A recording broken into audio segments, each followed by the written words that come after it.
Hello everyone, P4 basic channel की तरफ से बशीर खान एक दफ़ा फिर आपकी खिदमत में हाजिर है। आज हम बात करेंगे CSS3 की एक बहुत पावरफुल फंक्शनैलिटी की, जो कि मीडिया क्वेरीज है। मीडिया क्वेरीज नाम बड़ा अजीब सा है, ऐसा लगता है कुछ मीडिया से मुतालिक चीज़ें हैं, लेकिन एक्चुअली ये क्या है मैं आपको समझाऊंगा। देखें इसमें लिखा हुआ क्या है, media queries allow the developer to tailor the CSS for each device. यानी कि ईच डिवाइस का मतलब ये है कि अब हम बात कर रहे हैं मल्टीपल डिवाइसेस की। मल्टीपल डिवाइसेस मतलब कंप्यूटर में ये स्क्रीन आती है, टैबलेट में थोड़ी छोटी हो जाती है और मोबाइल में बिल्कुल छोटी हो जाती है। अगर आपकी वेबसाइट इन तीनों साइजेस में एडजस्टेबल नहीं है तो आजकल के दौर में प्रॉब्लम है, और इस प्रॉब्लम के सोल्यूशन के लिए मीडिया क्वेरीज की फंक्शनैलिटी जो है वो CSS के अंदर मौजूद है। ठीक है, तो देखें consist of media type and zero और मोर एक्सप्रेशन, यहाँ लिखा है expression check the condition of particular media features and if the condition is met the specific style sheet is use.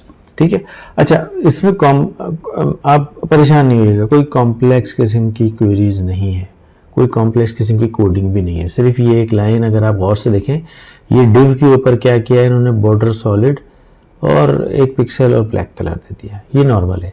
यहाँ से @मीडिया स्क्रीन शुरू हुई है और मैक्सिमम विड्थ 400, यानी कि आपने डिफाइन की हुई है कि इस स्क्रीन की मैक्सिमम विड्थ 400 उसके हिसाब से एडजस्ट हो जाए, 400 के हिसाब से एडजस्ट हो जाए, और कोई बॉर्डर नहीं दिया डिव के अंदर। ठीक है, ये एक सैम्पल है, लेकिन इसको फर्दर मैं आपको एक्सप्लेन कर दूंगा एक एग्जाम्पल में। अच्छा, एग्जाम्पल बनाने से पहले उसका रिजल्ट आपको दिखाऊँ। मैंने एक स्क्रीन बनाई, एक साइड बनाई, क्योंकि ये वो एग्जाम्पल है, इसको छोटा बड़ा करके देखना पड़ेगा कि हर स्क्रीन पे फिट होती है कि नहीं, इसलिए एक प्रॉपर वेबसाइट की शक्ल देनी ज़रूरी है। इसलिए आपको इसकी कोडिंग में थोड़ी ज़्यादा चीज़ें नजर आएंगी, लेकिन घबराइएगा नहीं। ये हेडर है, ये लेफ्ट साइड के मेन्यूज़ है। ठीक है, अबाउट अस पे क्लिक कर रहा हूँ, कोई पीछे मैंने रेफरेंस नहीं दिया हुआ, लेकिन ये बटन्स हैं, ये राइट पैनल है और ये बीच का कॉन्टेंट है। ठीक है, तो ये 1 2 3 4 चीज़ें इसके अंदर, कलर्स 4 डिफरेंट कलर, सब कुछ इसमें मैंने डाल दिया है। इसकी कोडिंग देखते हैं।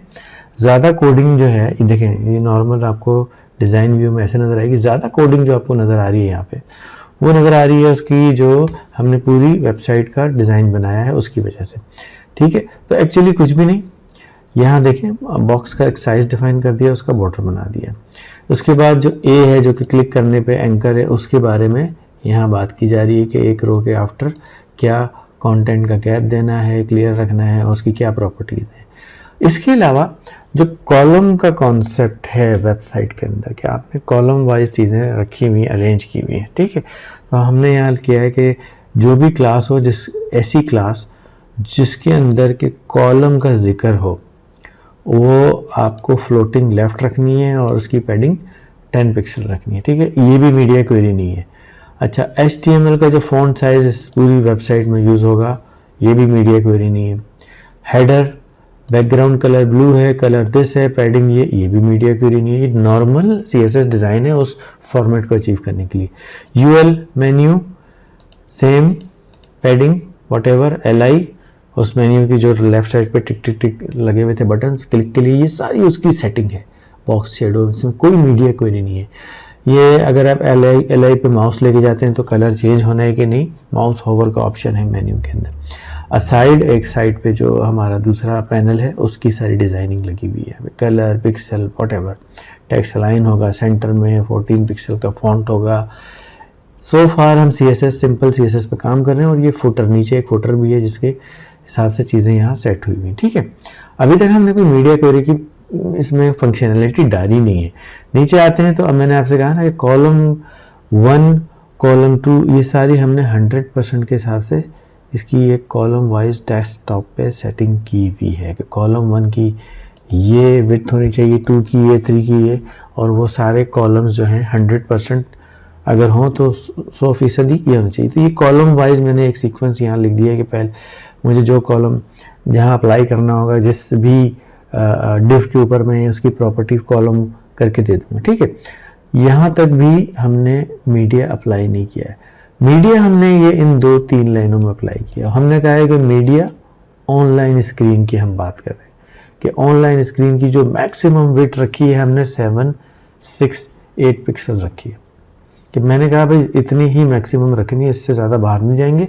और अगर मोबाइल फ़ोन्स की बात आ रही है मोबाइल फ़ोन्स की बात आ रही है तो जो भी कॉलम उसमें फिट आ रहा है उसको 100% करना है। मतलब अगर साइज़ आप छोटा करते जा रहे हैं तो बाकी सारी डिव के साइजेस को उसी हिसाब से परसेंटेज के हिसाब से आप ये जो परसेंटेज दी है उसके हिसाब से एडजस्ट करना है, ठीक है। चाहे छोटा हो तो भी 100%, इसको भी 100% के अंदर इसके अंदर चीज़ें डालनी है और इसको भी 100% के अंदर इसके अंदर चीज़ें डालनी है।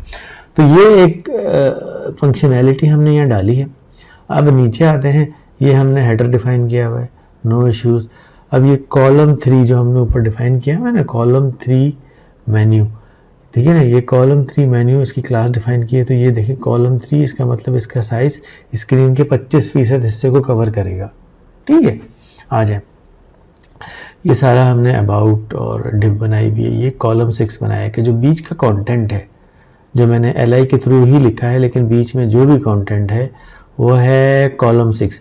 तो कॉलम 6 का साइज़ मैंने यहाँ दिया है 50%। 50% हिस्सा उसका होगा, 25% इसका हिस्सा होगा। और अब देखते हैं राइट साइड का हमने कुछ क्या दिया है, कुछ दिया है या नहीं दिया है। कॉलम 3 राइट साइड इसका 25%, 25%, 50%। तो हमने ये 3 कॉलम डिफाइन कर दिए, ठीक है। और एक असाइड के अंदर ये कंटेंट लिख दिए, ये तो सब आपको पता ही होगा। और मैंने एक फुटर बना दिया है, और फुटर के अंदर कोई साइजिंग का इशू नहीं है, कोई देखने का ज़रूरत नहीं है, क्योंकि फुटर में हमने ऐसी कोई चीज़ डिफाइन नहीं की। अब इसका इम्पैक्ट क्या होगा? कुछ भी नहीं। जब आप रन करेंगे ना, ये मैंने रन किया, अब स्क्रीन देखें बिल्कुल नॉर्मल नज़र आ रही है, ठीक है ना। ये जो ग्रीन पार्ट है ये 25% है, ये वाला ग्रीन पार्ट 25% है, बीच में जो है 50% है, ठीक है। अब जो चैलेंज हमें आएगा वो आएगा जब हम इस स्क्रीन को निकाल करके छोटा बड़ा करेंगे, ठीक है। इसको मैं बाहर निकालता हूँ इस टैब को, और मैं इसको थोड़ा सा ऊपर लेके जाता हूँ। उसके बाद इसको किसी किनारे से पकड़ के छोटा करना शुरू करूँगा मैं। अभी ये कंप्यूटर की स्क्रीन है और मैंने कहा कि जी स्क्रीन मेरी छोटी हो जा रही है, छोटी होती जा रही है। अब मैं आ गया हूँ टैबलेट की स्क्रीन के साइज़ में। अमूमन इस साइज़ का टैबलेट होता है। जैसे ही टैबलेट में आया, कॉलम की स्ट्रक्चर चेंज हो गया और सब 100%, सारे टैब 100% हो गए, क्योंकि हमने क्या डिफ़ाइन किया था भाई वहाँ पे। मैं आपको दोबारा दिखा देता हूँ। कोडिंग के अंदर हमने कहा कि जैसे ही आपकी जो है वो किधर है क्वेरीज, जैसे ही आपका जो है मोबाइल या डिवाइस चेंज हो, सब कुछ 100% कर देना है, ठीक है। आइए देखते हैं मज़ीद इसमें क्या चेंज होता है। ये मैंने टैबलेट की स्क्रीन का साइज़ कर दिया। अब इसको और छोटा करता हूँ, इसको ले जाता हूँ मोबाइल के साइज़ में, ठीक है। तो ऑटोमेटिकली चीज़ें एडजस्ट हो रही हैं, ऑटोमेटिकली फिट इन हो रही हैं, ताकि मोबाइल फ़ोन में आपको जो लेफ़्ट वाली चीज़ थी वो ऊपर सीक्वेंस में आ गई, ठीक है। और वो जो हमने लैपटॉप की स्क्रीन के साथ सेटिंग की थी, पूरा मोबाइल के अंदर ये फुटर समेत हम आप देखें तो चीज़ सेट हो गई। तो इस फंक्शनैलिटी की वजह से आप किसी भी किस्म के साइज़ ऑफ स्क्रीन में आपकी वेबसाइट चल सकती है। मल्टीपल साइज़ ऑफ स्क्रीन पे आपकी वेबसाइट बखूबी कर सकती है। अगर ये आप हटा दें तो वो ऐसा लगेगा कि आपको लेफ़्ट पे जाके लेफ़्ट मेन्यू देखना पड़ेगा, राइट पे जाके राइट मेन्यू देखना पड़ेगा। तो ये है पावर ऑफ मीडिया क्वेरी, जिससे कि हम फ़ायदा उठा सकते हैं। उम्मीद है इस वीडियो में कुछ ना कुछ आपको ज़रूर समझ आया होगा, और अगर आपको ये वीडियो अच्छी लगे तो प्लीज़ इसको लाइक करिएगा और मेरे चैनल B4 बेसिक को ज़रूर सब्सक्राइब करिएगा। अब मुझे इजाज़त दीजिए। Thank you very much and good bye.